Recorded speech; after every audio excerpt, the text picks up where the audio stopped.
Welcome to today's eESI podcast. What cost American businesses $200 billion last year? And cost companies an average of $70,000 per event? The answer? In most cases, a lack of workplace safety training. That's simple.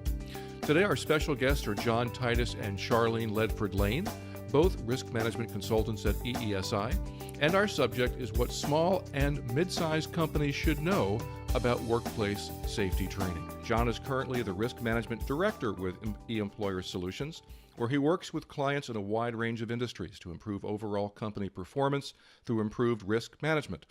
Prior to joining eEmployer Solutions, Inc., John was a risk control consultant for Praxium Risk Management, providing risk control consulting services to over 200 client companies throughout the U.S. And our other guest is Charlene Ledford Layne. Charlene is a safety professional with experience in multiple lines of business, holding the designation of Safety, Health, and Environmental Professional, Certified Safety and Health Official in Construction and General Industry, as well as being an OSHA outreach trainer in both. She is a member of the American Society of Safety Professionals, Women in Safety Engineering, the National Safety Council, Safety Committee member at the Associated General Contractors of America, and currently Charlene is also a risk management consultant at eESI. John, we'll start with you, and Charlene, feel free to jump in along the way. What do you think are the three most important issues or trends about workplace safety training that small and mid-sized businesses should understand?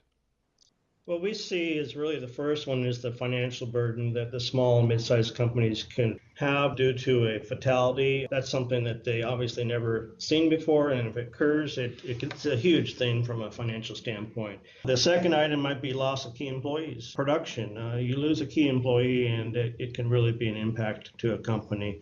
And then the third is the cost of the OSHA fines. They've increased over time, and they might not be aware of this. So there's some threats out there that these company owners need to be aware of, and that's our job to try to inform them so they can make an informed decision based on their type of safety programs in place. And hopefully safety training is a big part of that.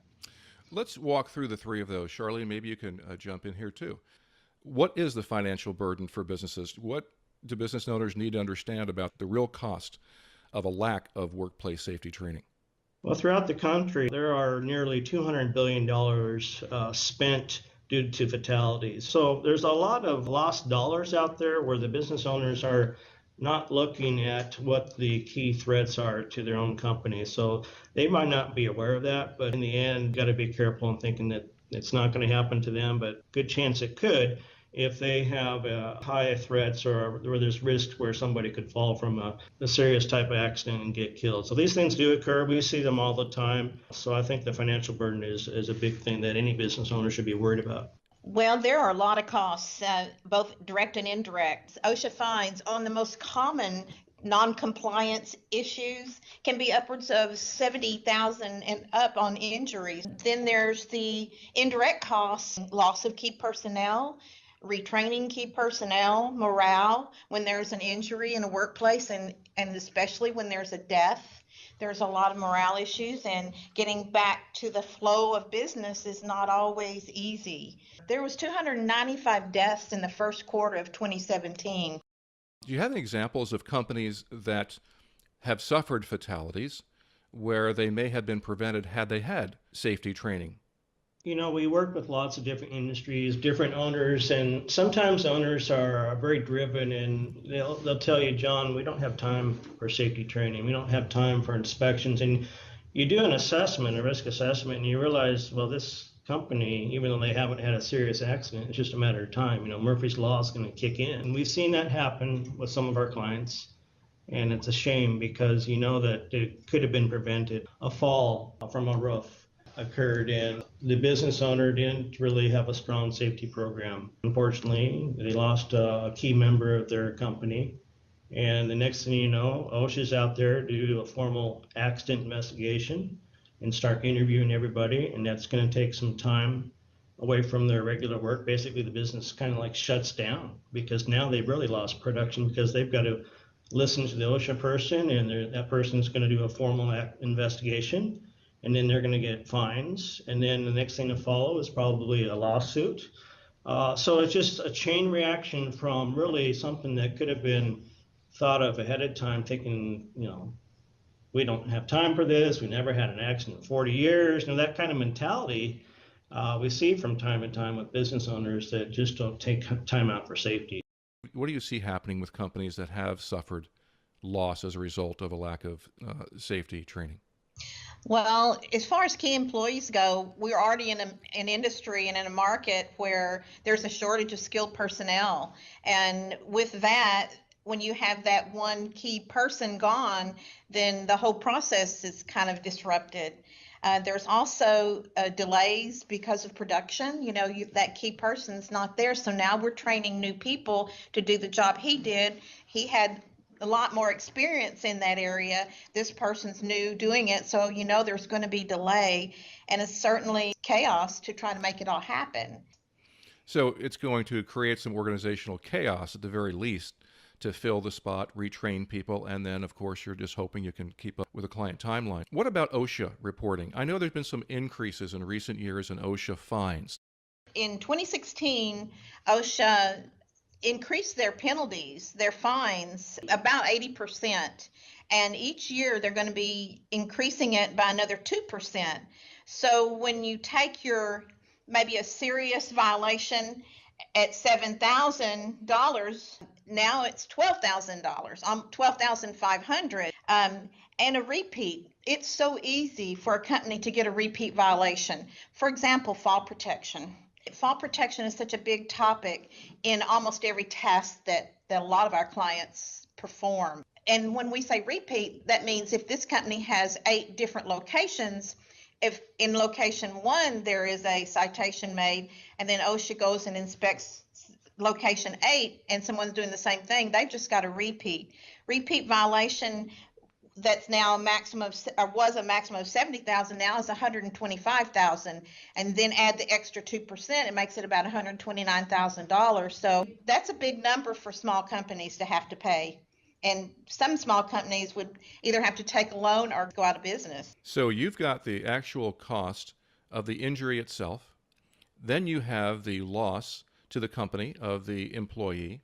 Then you have OSHA to deal with and the significant increase in fines. Tell us what a safety training program looks like. The first thing we do is we identify from an OSHA standpoint what specific programs are required. So we go in and do a quality risk assessment, determine what the workplace exposures are. There's probably about 35 policies that large companies would probably need. So you do an assessment, then you figure out, okay, what's the top loss drivers or what's the worst exposures? And you get really smart in those areas, making sure that you're providing continuous safety training, which are where you think the worst threats might be. What do you think are the 3 most important points you want to make to small and medium-sized businesses or business owners that may be listening about workplace safety? Well, number 1, it is a federal law. It says that they must provide a place that's safe and healthful to their employees. So, that word federal law kind of is heavy. And then they say that they must train their employees. That's the very second thing the third thing they tell us, we must do a hazard assessment to determine what the hazards are created by their scope of work. And then the third thing is we've got to train them on those hazards, or they have to train them on those hazards. So training is crucial. That is one of the biggest parts, really the biggest parts to worker safety, because they don't know it's a hazard till they know it's a hazard. Right. So they might not even be familiar with what the best practices are. It's not necessarily common sense. And when you say there's no common sense, you're exactly right. So what is typically done in the United States, and you take an employee that comes from across the border, their skills and their business practices are going to be very different. Any other additional things you'd like to discuss about workplace safety training, John? I just think that if a business can, they all have budgets, and if they can think about how to incorporate something regarding safety, and if it's safety training, that's great. Not doing that is probably a mistake. Are there any other points you'd like to mention for our listeners today about workplace safety training? Well, we just pointed out a lot of areas where there can be an impact dollar-wise and other ways to a company. You've got to deal with OSHA. Then the families come in and you've got civil suits that's waiting for you behind that.